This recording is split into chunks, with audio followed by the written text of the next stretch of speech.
বড় পীরের সাথে আমার খাজা বাবা দেখা করতে গেল, দেখা করতে গিয়ে ভক্তি করলো, কিন্তু সম্বোধনটা কি করবে ভাবতে ভাবতে তখন খাজা বাবার মুখ দিয়ে বের হইলো মামা।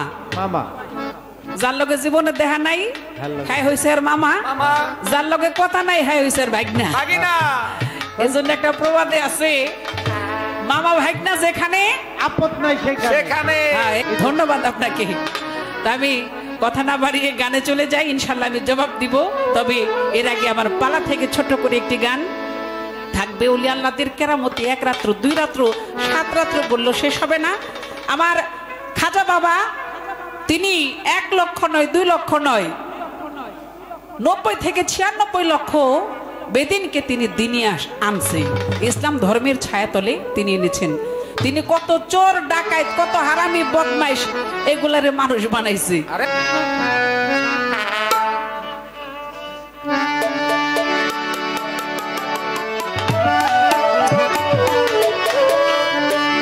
আরে জঙ্গলারি রাস্তা দিয়া,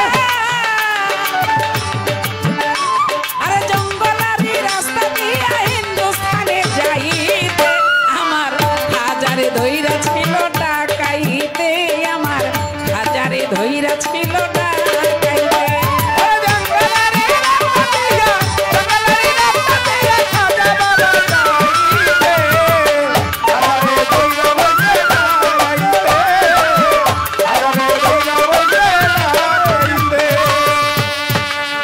আমার খাজা বাবা জন্ম নেওয়ার পরে তার বয়স যখন 4 বছর, তিনি একটা সামাজিক উন্নয়নমূলক, যা আমার দয়াল নবী ভালোবাসতেন, যেটা মানুষের এটা করা উচিত, মানবতার কাজ, সেটা আমার খাজা বাবা করেছিল।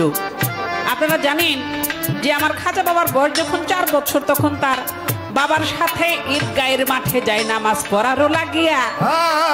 নামাজ শেষে যখন যাবে বাড়িতে ফিরিয়া, দেখে মাঠের কোনায় একটা এতিম বালক রয়েছে বসিয়া।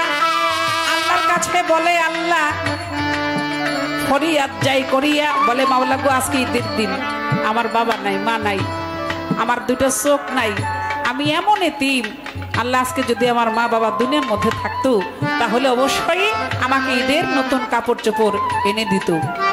তাই আজকে আমি বড়ই দুর্ভাগা, আমার কেউ নাই।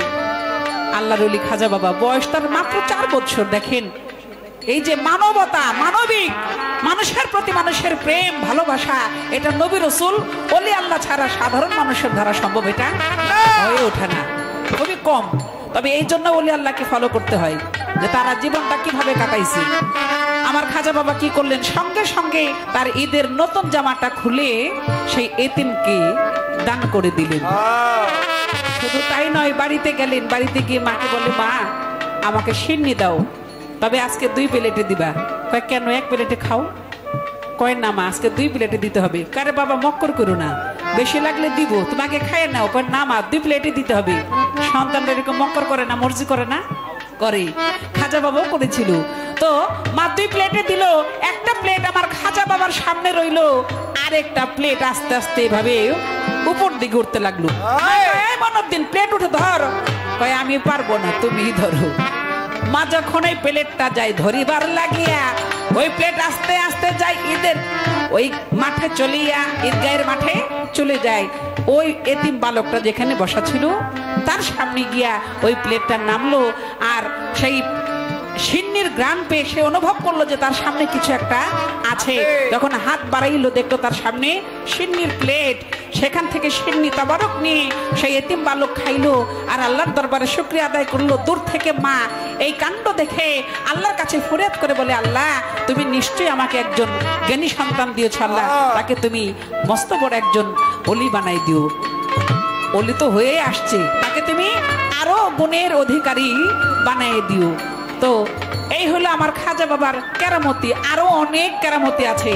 খাজা বাবা 7 বছর বয়সে রোজা নামাজ ধরলো। 15 বছর পরে তার মা বাবা মরলো।